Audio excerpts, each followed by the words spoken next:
Oi, pessoal, eu sou Thaís Polimene, sou apresentadora e curadora aqui do Geração Curto Circuito Podcast. Esse episódio faz parte do Geração Curto Circuito Talks, que foi um circuito de bate-papos que a gente fez aí pelo Brasil. Inclusive, a gente acabou de voltar aí do Tocantins, super legal. Foi patrocinado pela CNH, pelo Covabra e por meio do Ministério da Cultura, né? Que eu até estava conversando aqui com o meu convidado sobre isso, que já já vocês vão saber quem é. Eu vou fazer minha autodescrição. Eu sou uma mulher branca, tenho cabelo liso, comprido, castanho, tenho franja. Tô com um brinco de caju vermelho, em formato de caju. Tô com batom rosa, tenho pequenas tatuagens nos braços e tô com um macacão preto. E aqui na minha frente tô com o João Maia, fotógrafo. Seja bem-vindo, João. Obrigado, é um prazer estar aqui, a gente poder conversar e falar de fotografia e acessibilidade e inclusão. Sim, você pode fazer essa autodescrição, por favor? Sim, eu sou um homem negro, não retinto, eu tenho cabelos crespos, ondulados na cor preta, meu corte está baixo, eu tenho olhos amendoados, castanhos claros, nariz médio, lábios médios, eu tenho um sorriso bem largo. Eu estou trajando uma camiseta polo na cor amarela. Do lado esquerdo tem um símbolo que é dos Agitos Paralímpicos na cor verde, com relevo. Isso é bem legal falar. E o símbolo da fotografia cega, que é o meu rosto com uma lente no olho e a palavra fotografia cega em tinta e em braille. Estou sentado e é um prazer, Thaís, está aqui. Ai, prazer o meu, João. Nossa, que honra te entrevistar, porque eu te acompanho há um tempo já nas redes. E aí eu falei, eu acho que é hora de chamar o João. Eu não sabia se você morava em São Paulo. Você começou na fotografia lá no Piauí, né? Foi isso? Sim, eu nasci na cidade de Bom Jesus. Então, o despertar da fotografia foi ali na década dos anos 90. No final de 95 para 96, eu vim para São Paulo à procura de oportunidades, como um bom nordestino.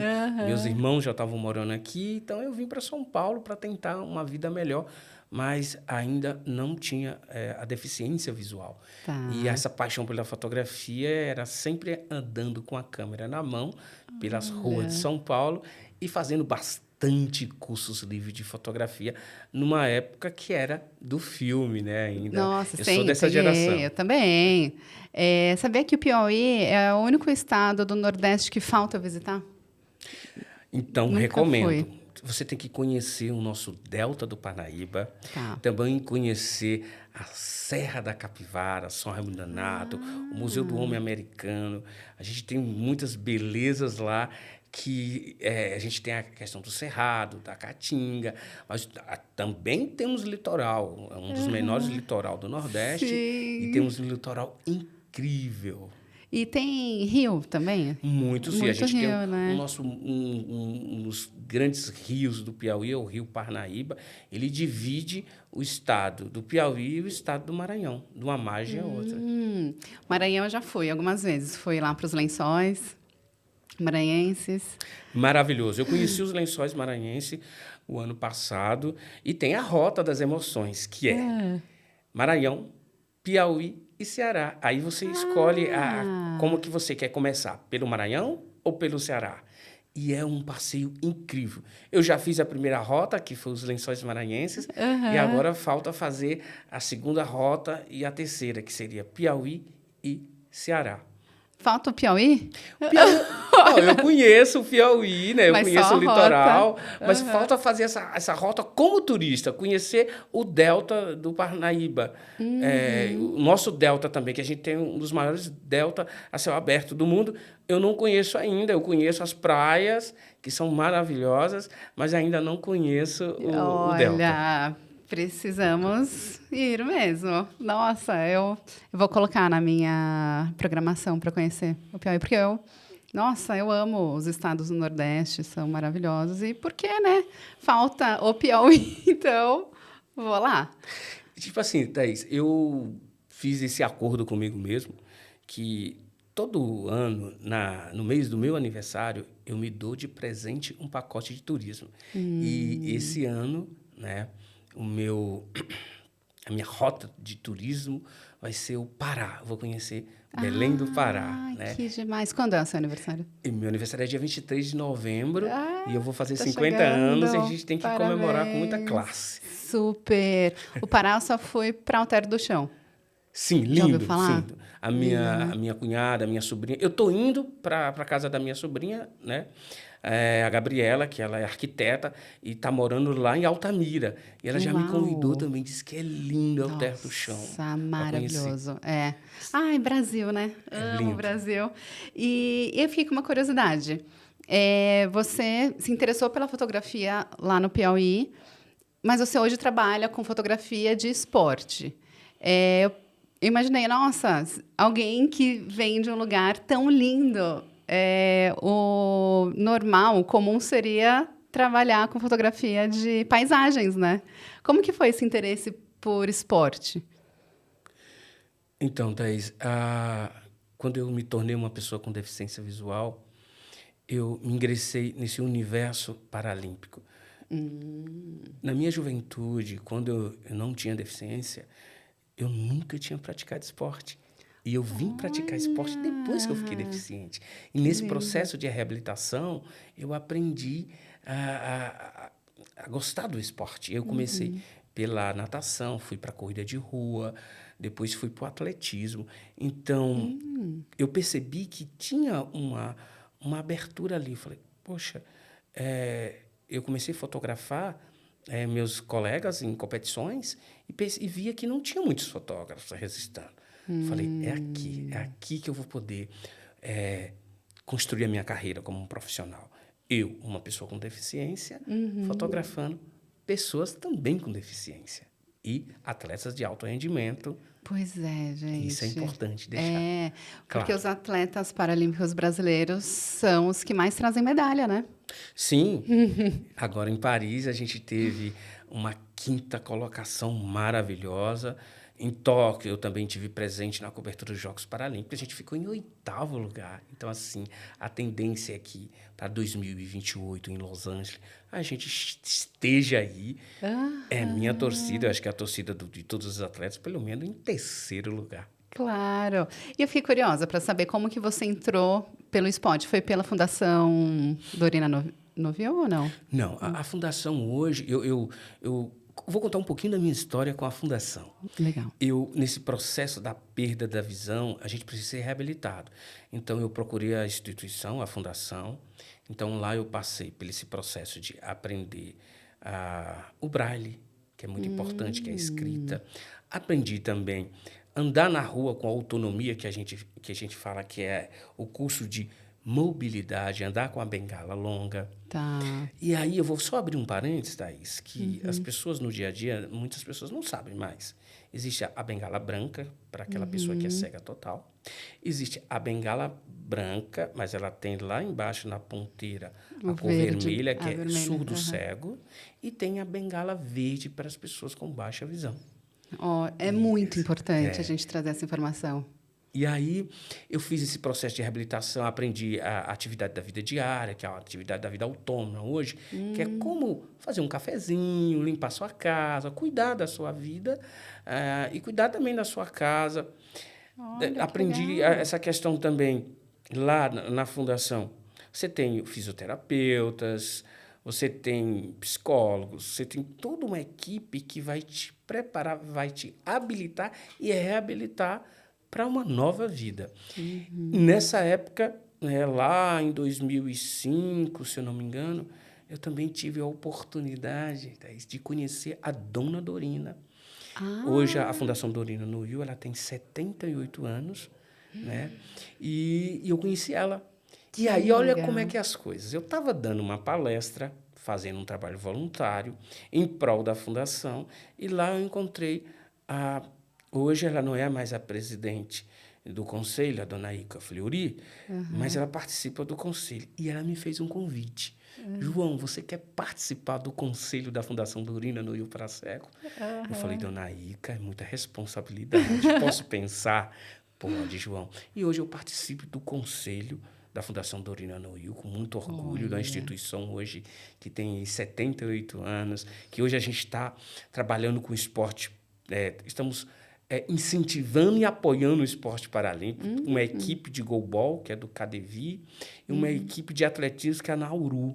E eu fui representar a Fundação Dorina, além de conselheiro, fui representar a Fundação nas Paralimpíadas de Paris, com uma equipe maravilhosa de 6 pessoas, que, entre elas, a doutora Luciene Tonon, que ela é especialista em esporte paralímpico, que a gente vem trabalhando desde Tóquio, a doutora Érica, ela também é doutora em gestão de grandes projetos, e Thaís, o Breno, a Thaís é redes sociais, o Breno, que era meu guia, a Érica também, responsável pelas redes sociais, e também teve presente lá, na época, o presidente do nosso conselho, que é o senhor Francisco Della Mana. Então, a gente trabalhou, a gente teve uma página oficial dentro do site da Fundação, que a gente alimentava com todas as notícias sobre as Paralimpíadas. Além disso, a gente transmitia alguns jogos de futebol, de goalball e outras modalidades com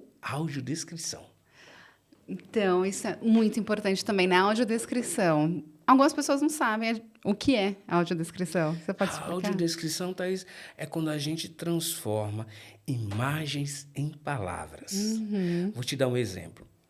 A última exposição minha, que aconteceu no Unibis Cultural, que fica ali na Rua Oscar Freire, bem próximo do metrô Sumaré, coladinho, eu tive imagens do meu trabalho, tanto das Paralimpíadas do Rio, em 2016, Tóquio, 2020 e Tóquio 2020, foi esses dois, né? Paris não teve ainda, né? Paris vai ter agora, que aí eu vou contar para você. Pessoal, fica ligado aqui no podcast, e no finalzinho a gente...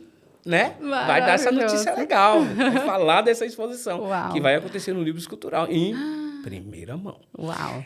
E aí, essas imagens, nessa exposição, Thaís, a gente tem que ter acessibilidade. O que seria acessibilidade? É quando a gente tem aí as fotos com audiodescrições, e a gente faz essa leitura através de um QR Code.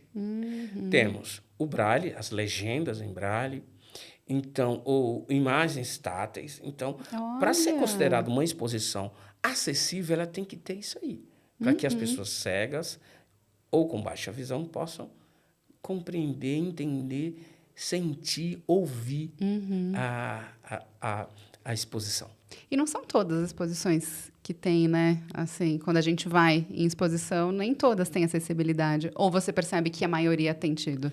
Infelizmente não, é muito triste, mas a acessibilidade não existe em todas as exposições, e a gente fica muito triste porque eu, como um apaixonado pela fotografia, me sinto excluído, né, desse universo cultural. Quando eu vou num centro cultural, no museu, e chego lá e tem uma exposição que não tem acessibilidade. A gente fica muito triste, apesar que hoje todo projeto de lei de incentivo, de leis e de incentivo à cultura, eles têm que ter acessibilidade. Senão você não consegue ser aprovado o projeto, entendeu? Sim. E aí isso a gente fica muito feliz para que os produtores culturais, os gestores, eles tenham essa empatia com a acessibilidade. Porque não é só para a gente, Thaís, que é deficiente visual. A acessibilidade é para todos. É para todos, exatamente. Eu, uma vez, estava conversando sobre acessibilidade e aí me alertaram o seguinte, por exemplo, quando a gente vai a alguma peça de teatro, olha, vai ter Libras tal dia. Aí a pessoa que precisa de Libras só tem a opção de um dia numa peça de teatro que fica, sei lá, 3 meses. Então, o ideal seria ter sempre, né? Sim, porque aí, quando você restringe um dia, você também está restringindo o direito dessa pessoa de ter escolhas. Exatamente. Entendeu? Então, eu posso ir só naquela data. Eu não posso me programar para outra data. Então, quando a gente permite colocar uma exposição com acessibilidade, ou uma peça de teatro, sempre, quer dizer, que todos os dias ela vai ter acessibilidade.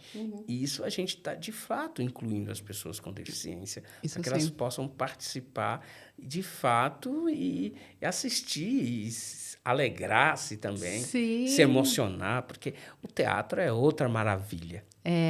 Nossa. E a audiodescrição em teatro é importante ter também? Sim, Tá. audiodescrição também. A gente tem aí, quando a gente vai para o teatro que tem audiodescrição, a gente usa uns fones de ouvido e ali tem uma cabine em que a audiodescritora vai narrando tudo o que está acontecendo naquele momento.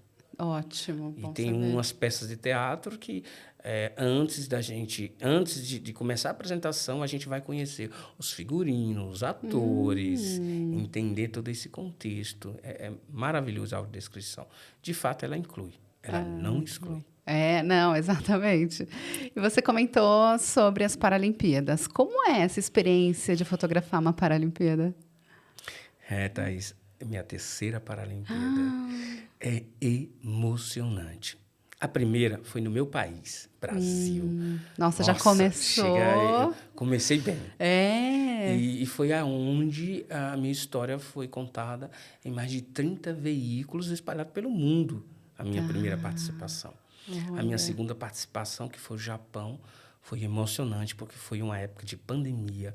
Foi super difícil conseguir o credenciamento, ir para o Japão, fazer teste todo dia, mas tinha uma coisa assim, Thaís, que a gente não tinha torcida, mas tinha os próprios atletas, quando eles competiam, eles iam torcer, e a gente ficava tão próximo ali, naquele, sabe, aquela vibração, e foi emocionante a gente ter a oportunidade eu tinha um sonho de conhecer o Japão, né? E hoje conheço o Japão, tenho um grande amigo hoje lá, que é o único brasileiro que joga na seleção do Japão, que é o Roberto Sasaki. É um grande amigo hoje. E, assim, foi incrível essa experiência de ir para o Japão, numa pandemia, e cobrir uma Paralimpíada. A de Paris foi totalmente diferente. Porque E foi agorinha, né? Agora foi. Eu viajei para Paris dia 26 de agosto e voltei dia 9 de setembro. Nossa. Então, assim, está tudo na minha mente. Os aplausos, os gritos, a ola.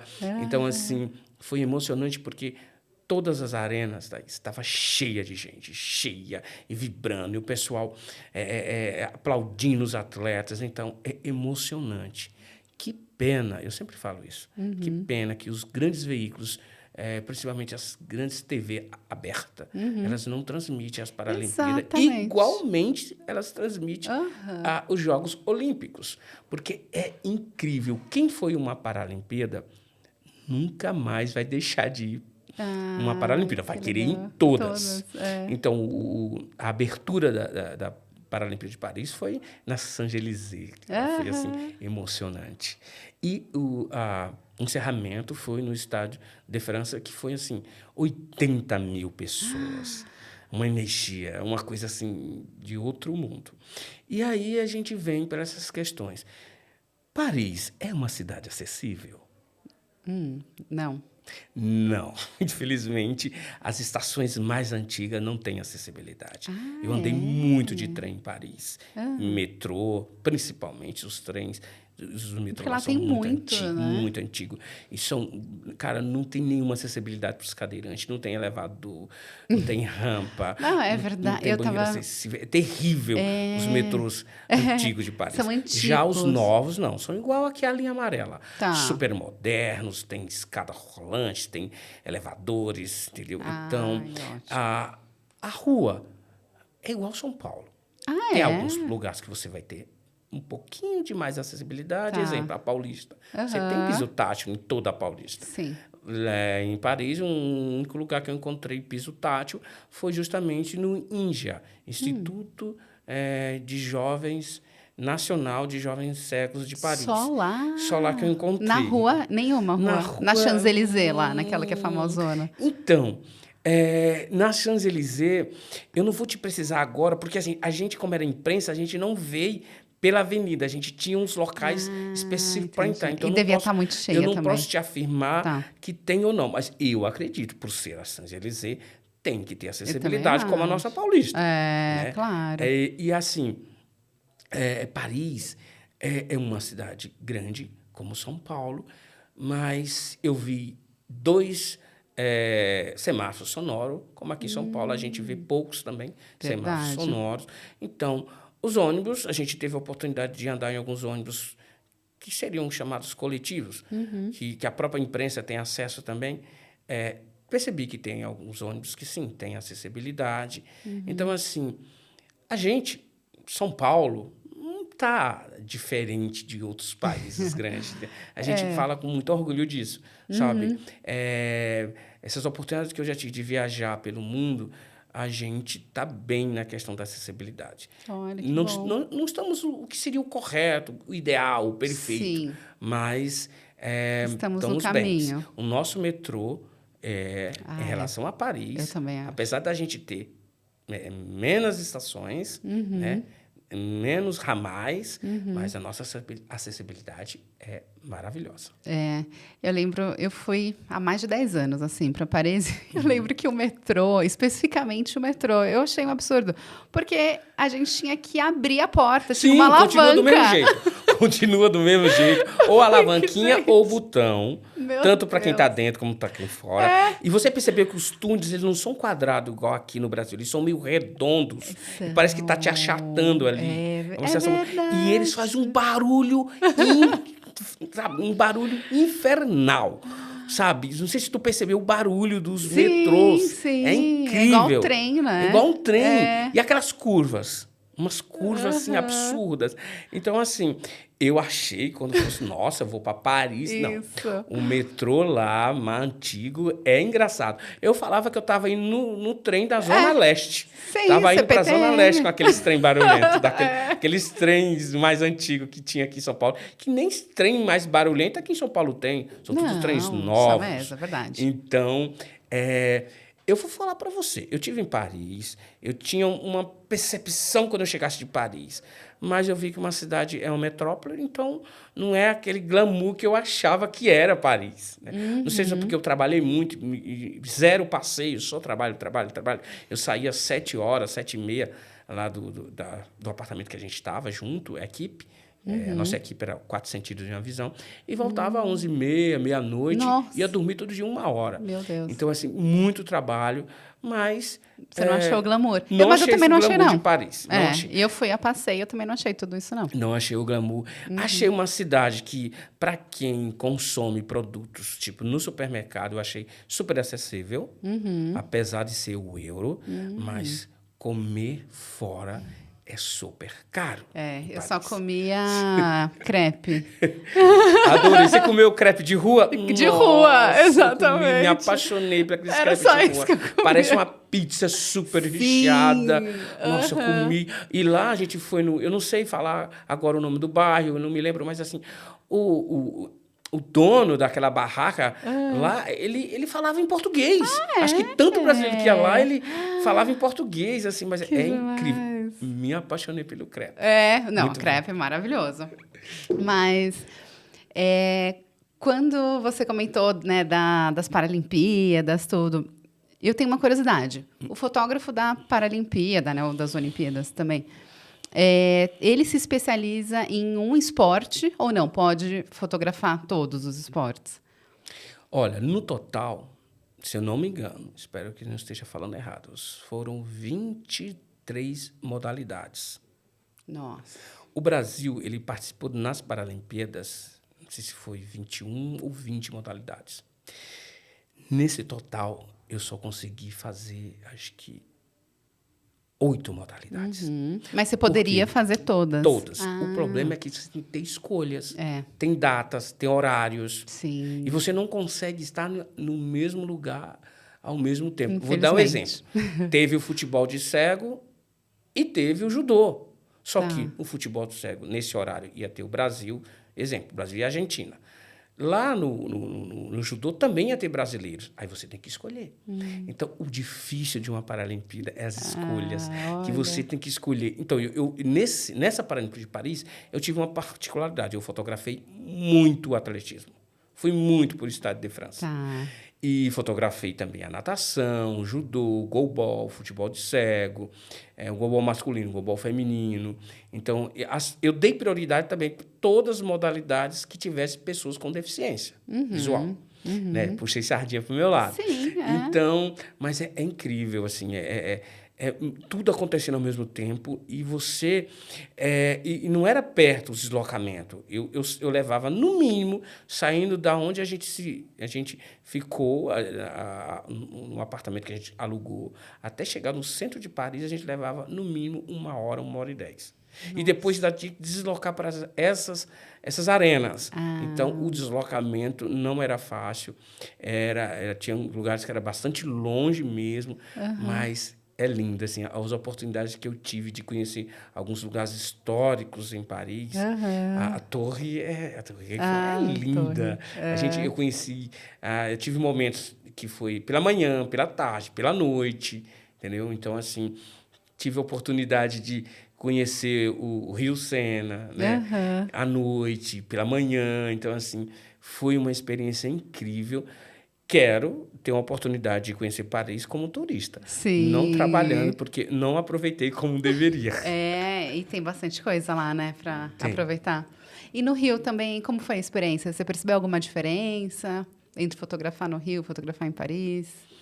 O Rio, eu estava em casa, né? Então era um calor humano diferente, assim, o brasileiro, ele é muito eufórico, ele abraça, ele te acolhe de uma forma diferente. Os franceses já não têm essa questão de abraçar, de beijar, né? Mas o brasileiro, ele tem esse carisma.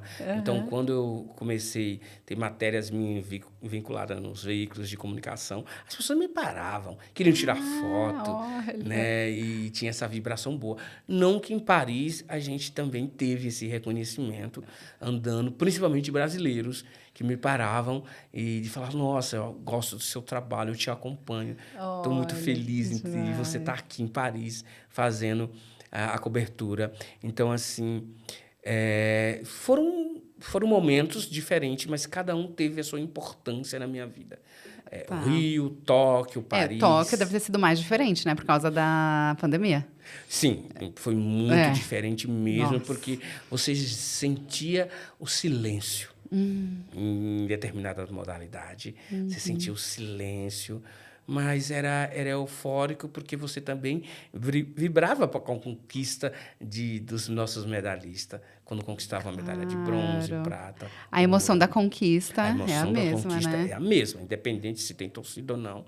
O atleta, ele vai vibrar, chorar, gritar, correr, porque é um círculo de 4 anos. E eles se preparam para aquele minuto, para aquele instante decisivo da vida de um atleta.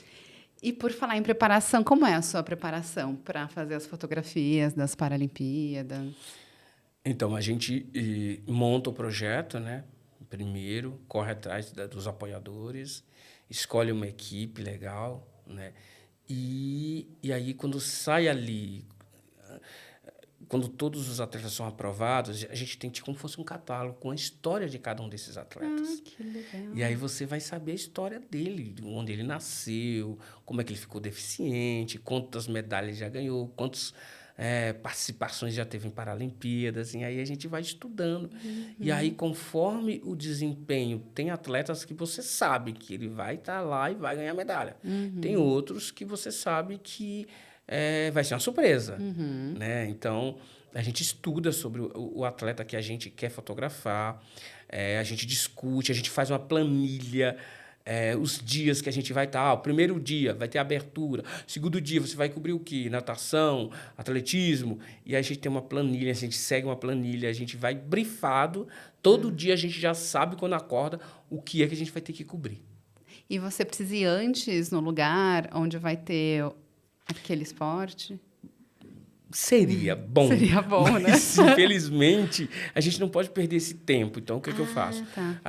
O primeiro dia é muito chato, porque a gente se perde, a gente não sabe que entrada que tem que ir, qual a melhor posição. Então, no primeiro dia é complicado. Depois que a gente já aprende, perfeito, a gente já sabe qual é o portão que a imprensa entra, né? Qual é o melhor lugar. Tá. Então, assim, com o tempo você vai fazendo amizade. Eu me lembro que quando eu fui fotografar o futebol, o golbol feminino. Aí, do meu lado, tinha uma brasileira, uma fotógrafa incrível, a Ana Patrícia, né? E aí a gente começou a trocar uma figurinha. Que Então, legal. assim... Aí depois, quando eu fui pro atletismo, encontrei um monstro da fotografia, que é o Vander. Aí a gente já começa a trocar figurinha, conversar. E aí, quando você encontra um brasileiro, nossa, aí você conversa. E aí já fala, e amanhã você vai estar onde? Amanhã eu vou estar... Estou ali, estou em tal modalidade. E aí você termina, com o passar dos dias, foram 13 dias. Você termina fazendo amizade. Quando você encontra um brasileiro, é maravilhoso. Aí, no final, muitas vezes a gente troca as camisetas. Eu não consegui trocar com a camiseta com os voluntários. Eu dou a minha camiseta, que eu estava trabalhando, ele me dá a camiseta dele. Entendeu? Então, a gente faz também isso com o pessoal da imprensa. Eu troquei a minha camiseta da fotografia cega com o pessoal da OTD, Olimpíada Todo Dia. Então, é incrível. Você termina fazendo ali muitos amigos, porque todo mundo está trabalhando, mas uma hora a gente se encontra para na hora ali na sala da imprensa, conversar, bater papo, tomar um cafezinho e vai fazendo essas amizades, que é muito bom. Que delícia. E todos os fotógrafos das Paralimpíadas têm alguma deficiência? Não. Os fotógrafos, assim, a gente tem pessoas que não têm deficiência e pessoas que têm deficiência, mas, na grande maioria, o que eu percebo é que tem muitas pessoas com deficiência física. Muitos fotógrafos com deficiência física. Nesse ano, eu fiquei muito feliz quando eu participei de uma reportagem do The Guardian, e aí o jornalista me falou que ele escolheu X número de fotógrafos, um com deficiência física, um com deficiência... paralisia cerebral, outra... E escolheu uma mulher com deficiência visual. Olha, brasileira, não? Brasileira, não. Oh. E tinha eu com deficiência visual, mas um fotógrafo cego, um sexo masculino. Então, assim, fiquei muito feliz mesmo. Também encontrei um jornalista cego da Colômbia. Então, eu fico muito feliz. Eu acho que cada Olimpíada ou Paralimpíada que tenha mais profissionais com deficiência, porque é uma ótica diferente. Vão mostrar...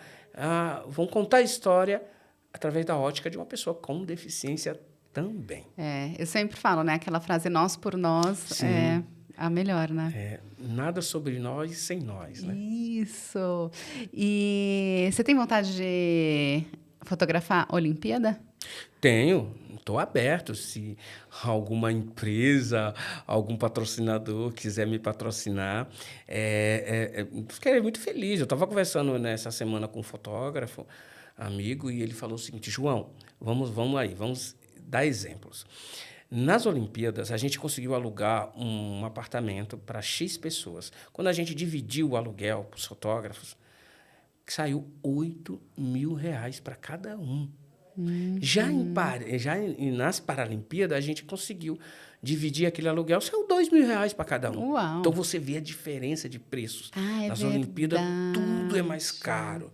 Então, para você conseguir estar lá como um veículo de imprensa, o custo é muito alto numa Olimpíada. Numa Paralimpíada também é alto, mas a gente ainda consegue bons preços. Você sabe por que as Paralimpíadas têm esse tempo de diferença entre o final das Olimpíadas e o início das Paralimpíadas? Acho que são 2 semanas, não são? Não sei te dizer. Eu só sei que, assim, cada ano que passa, esse ano em Paris, tanto o mascote das Olimpíadas como das Paralimpíadas foram o mesmo. Tanto o símbolo das Paralimpíadas de Paris, tanto para o Olímpico como o Paralímpico, foram o mesmo. Ótimo. Os símbolos, né? O símbolo da Paralimpíada é diferente o agito, que isso é específico do movimento paralímpico. E os anéis é dos olímpicos. Então, eu estou percebendo que, com esse passar do tempo, quem sabe... Um dia, as Olimpíadas e Paralimpíadas não vão acontecer ao mesmo tempo. Então, essa é a minha dúvida. Poderia acontecer? Poderia. Então, gente... Existe porque acho que a visibilidade seria muito maior, né? Muito maior. É porque existe uma questão das classificações.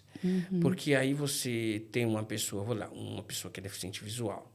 Dentro da deficiência visual, você tem, se for uma prova de campo, né? Que a gente fala F. Você tem o F11, que é cegueira total, o F12, que é o baixa visão, que também pode ter auxílio de um guia, e tem o F13, estou dando só um exemplo, tá? Que ali ele já não precisa de um auxílio, né, de um guia.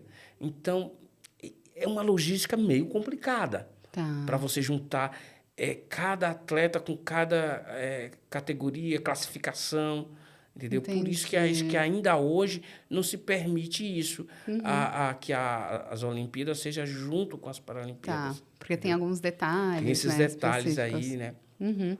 E você tem o projeto Fotografia Cega, que, inclusive, você está com a camiseta desse projeto. Conta sobre o que é esse projeto. Fotografia Cega, ele nasce com a necessidade de empoderamento das pessoas com deficiência, levar essa questão da imagem, né?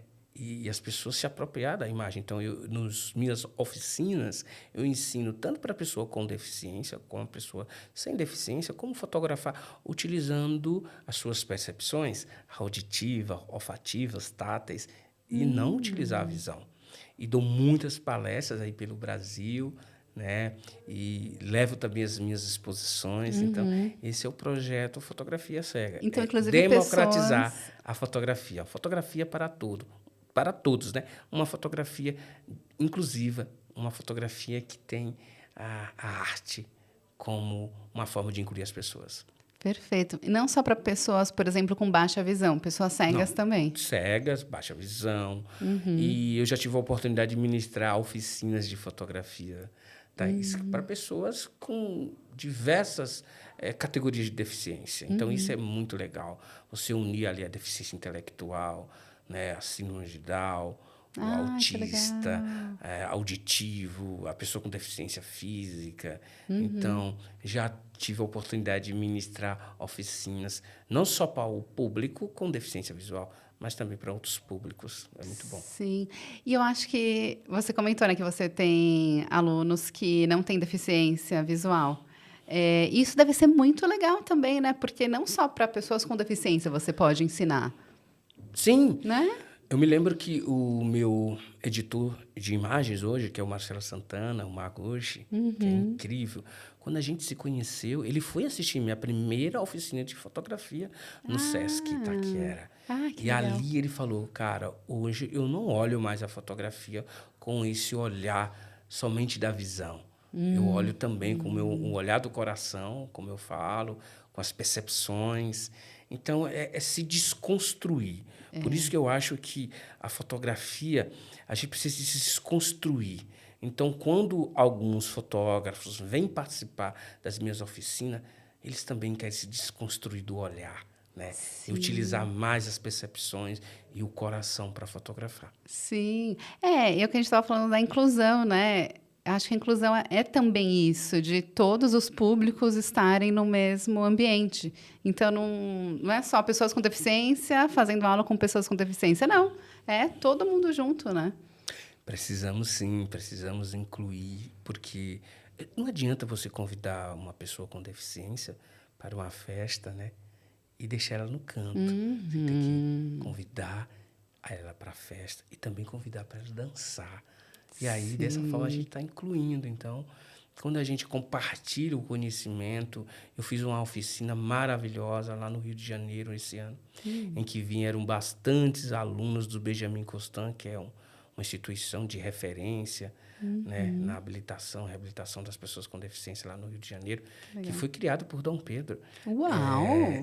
O Benjamin Constant. Então, tivemos vários alunos com cegueira total, com baixa visão, e também tivemos pessoas da comunidade, fotógrafos, pessoas curiosas que foram lá para aprender a fotografar. Foi no Parque Lage, foi emocionante. Ai, Parque Lage é lindo. A gente esteve lá fotografando lá, ensinando as pessoas como fotografar, utilizando as suas percepções. Então, é isso. Eu acho que a fotografia é bom a gente parar um momento dessa poluição visual, né? Sim. E fechar o olho, eu sempre falo. É um momento que você precisa fechar os seus olhos, em qualquer lugar que você esteja, para para você fotografar. Pode ser uma paisagem, pode ser um momento que você está ali fotografando um fotojornalismo, que você está fazendo um ensaio fotográfico, fazendo um retrato. Pare, feche os seus olhos. E depois que você passar ali alguns segundos, abra. A sua imagem não será a mesma. Porque a gente precisa primeiro, antes de se fotografar, se conectar ao ambiente, sentir o ambiente, as vibrações, as texturas, os cheiros, entendeu? Os sons. E aí a nossa fotografia ela não vai ser mais comum, ela vai ser uma fotografia especial, uma fotografia feita com coração. Uau! Nossa, amei essa dica. Olha só, gente, ganhamos uma dica fotográfica. E eu acabei de entrevistar a Dora Kaufmann, né, que é pesquisadora de inteligência artificial. E aí eu queria trazer, então, um pouquinho desse tema. Você se utiliza da inteligência artificial para fotografar? Ou você acha que assim as câmeras poderiam ter mais recursos para sua profissão? Como que você percebe isso? Thaís, que pergunta maravilhosa. Esse ano, a gente tem um aplicativo que muita gente utilizava ele, que era o Be My Eyes. Só que ele não tinha inteligência artificial. Tá. As pessoas... Era o seguinte, você instalava o aplicativo e quando você precisava de ajuda, você ligava e ele ativava a câmera e você apontava a câmera. Quem estava atendendo do outro lado, o voluntário, iria te dizer: eu quero saber se essa garrafa aqui é uma garrafa de refrigerante ou outro tipo de líquido. Uau. Ou então, isso aqui é uma garrafa de cerveja ou é uma garrafa de refrigerante. Uma lata, né? Então, assim, que cor de roupa é essa? Então, assim, a gente utilizava o ser humano nessa conexão para ajudar a gente a descobrir ou ler uma carta, ver uma conta, N utilidades, esses voluntários. Aí entrou a inteligência artificial. Hoje, com esse mesmo aplicativo, a gente tira uma foto e ela descreve tudo, Thaís. É incrível isso. Chegou uma carta em casa, eu sou doador de sangue, eu faço doação de sangue. Participo de um projeto lindo chamado Gotas Eficientes. E a gente, a cada 3 meses, a gente vai doar sangue. Pessoas com deficiência. Mega importante. E aí, eu chegou lá, né? Eu fiz a doação de sangue e veio uma carta para dizer que tá tudo ok, né? Abri, lê tudo. Olha! Eu estou com dúvida numa medicação, eu aponto, tiro a foto, lê tudo que tem ali no rótulo, né? Então, assim, é uma autonomia que você não tem noção. Eu quero saber a cor da roupa que eu vou para o podcast. Thaís, eu vou lá tirar uma foto, ele não me fala a cor dessa camiseta que eu estou hoje, que é amarela. Então, autonomia de todos os aspectos que você possa pensar. Então, isso é a inteligência artificial que veio hoje trabalhar para um bem, cara. Então, a gente vê coisas sendo utilizadas pela forma negativa, mas tem a forma positiva, tem coisas boas, e a gente está usufruindo muito bem disso.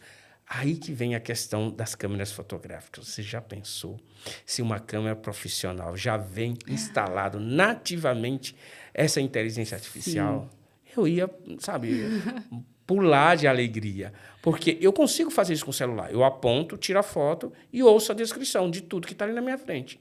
Agora, já pensou você estar com a câmera ali e deu um meio clique, que seria o clique de focalização, e ela já falasse ali tudo que estava ali na frente? Exato. Então, você poderia escolher tirar aquela foto ou não, mudar a posição. Hoje, você sabe que com as câmeras modernas, a gente já se conecta essa câmera no Wi-Fi e as imagens já vêm direto para o teu celular. Você está tirando a foto numa câmera profissional, ela já está mandando para o teu celular, já está subindo para as nuvens, lá nas Paralimpíadas de Paris. Todo fotógrafo, a câmera dele já estava conectada num cabo de rede.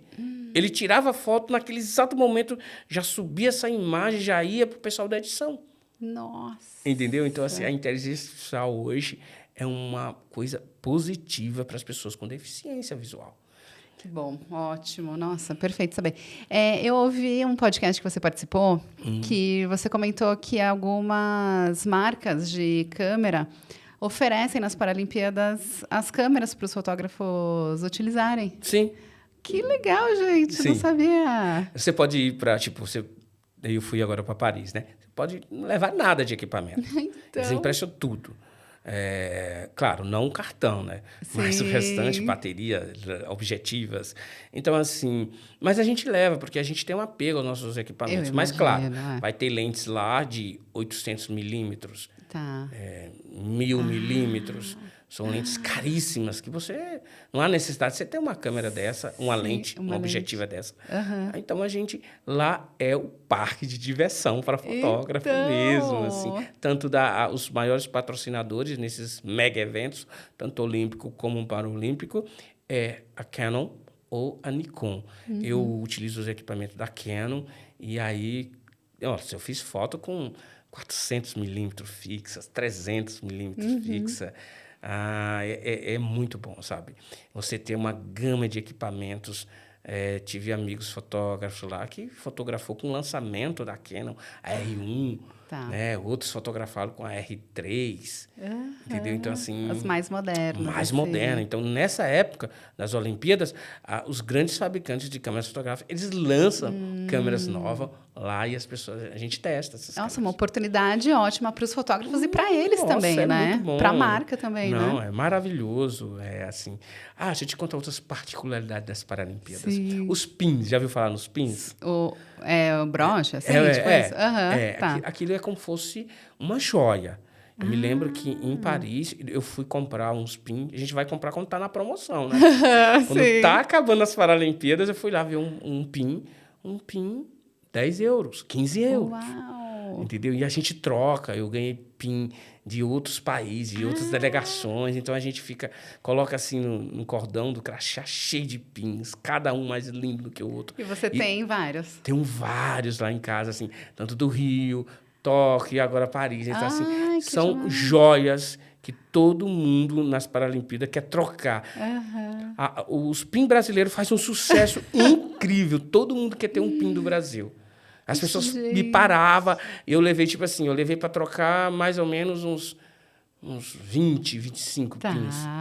Eu fiquei com um pin do Brasil. Porque todo mundo fica parando e aí pergunta se a gente é brasileiro, se você tem pin para trocar. Então, é uma coisa, assim, surreal, assim. O carisma que as pessoas têm com a gente que é brasileiro. Cada vez que eu vou para fora do Brasil, eu fico muito feliz, assim, saber que eu sou brasileiro e que não existe melhor lugar no mundo do que o Brasil. Eu concordo. Amo o Brasil. A gente começou falando aí das viagens, falando do Nordeste, do Piauí, e eu acho que, além das paisagens, temos principalmente as pessoas, né? O brasileiro. Uma riqueza gastronômica, que é o Brasil. Nossa. Uma riqueza de sotaques, que a gente começa lá no sul e vai lá para o Apoque, Chuí. Assim, é uma língua rica. Eu já falei para mim mesmo que, enquanto estiver vivo, irei conhecer todos os estados da Federação do Brasil. Eu tenho essa vontade também. Estou indo, estou indo. Esse ano já está indo o Belém do Pará. Próximo ano já está na minha agenda. Não é um estado, mas é um lugar maravilhoso que eu quero conhecer, que é Fernando de Noronha. Ai, sim. Todo mundo fala, nunca foi. Deve ser maravilhoso. João, a gente já está chegando no final. Eu quero que você conte sobre a exposição, que todo mundo ficou aqui para assistir. Agora vamos dar o prêmio, né? Sim. Vamos dar o prêmio para quem ficou com a gente. Então, eu tive uma exposição esse ano no Centro Cultural Judaico, que é um Nibis Cultural. Tá. Ali na Oscar Freire, coladinho do metrô Sumaré. Facinho de chegar. A minha exposição que eu tive lá foi antes de eu ir para Paris. Tá.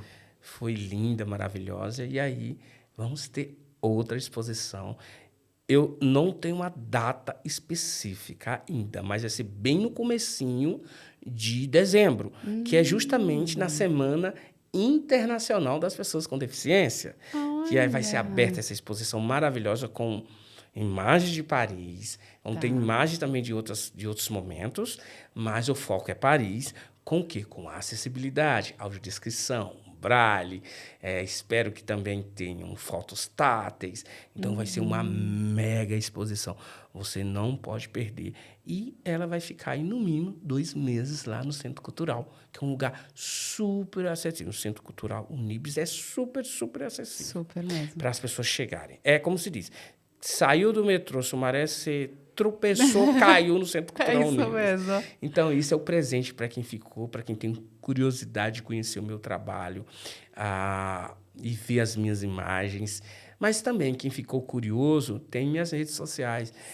O Instagram, eu tenho... Todo o meu Instagram ele tem acessibilidade. Quer dizer, se a pessoa cega ou com baixa visão, ela vai conseguir ter audiodescrição através do leitor de tela. E meu site, que é o www.fotografiacega.com.br, o meu Instagram é @fotografiacega_. E todas as redes sociais é a Fotografia Cega. Então, eu estou muito feliz, eu quero agradecer esse convite. Né? Eu que agradeço. E se as pessoas quiserem me contratar, tem o meu agente, que é o @edu7atletas. E aí você pode conversar com ele. Lá na minha bio você pode me mandar um direct para me contratar para uma palestra, para uma oficina, para qualquer lugar do Brasil. Para fotografar. Para fotografar, né? E também o meu site você também pode entrar em contato, que é o www.fotografiacega.com.br. Ai, que delícia a nossa conversa, João. Muito obrigada. Parabéns pelo seu trabalho. Estou super curiosa para ver a exposição. Irei lá. Amo a Unibis. Nossa, é isso, né? Perto do metrô, eu adoro coisas perto do metrô. E então, pessoal, sigam o João nas redes sociais. Acompanhem o trabalho dele, que é super importante. Contratem, se vocês tiverem disponibilidade. A gente também está no Instagram, no TikTok, Geração Curto Circuito, e Thaís Polimeni também, Instagram e TikTok. Você não está no TikTok ainda, né, João? Tô no TikTok. Tá também? Tô devagarinho lá, então, mas tô alimentando também Fotografia Cega, todas as redes sociais. Então vou seguir. Certo. Muito obrigada. Obrigada, André. Obrigada, gente. Obrigada, João. Tchau, Obrigado. gente. Até mais.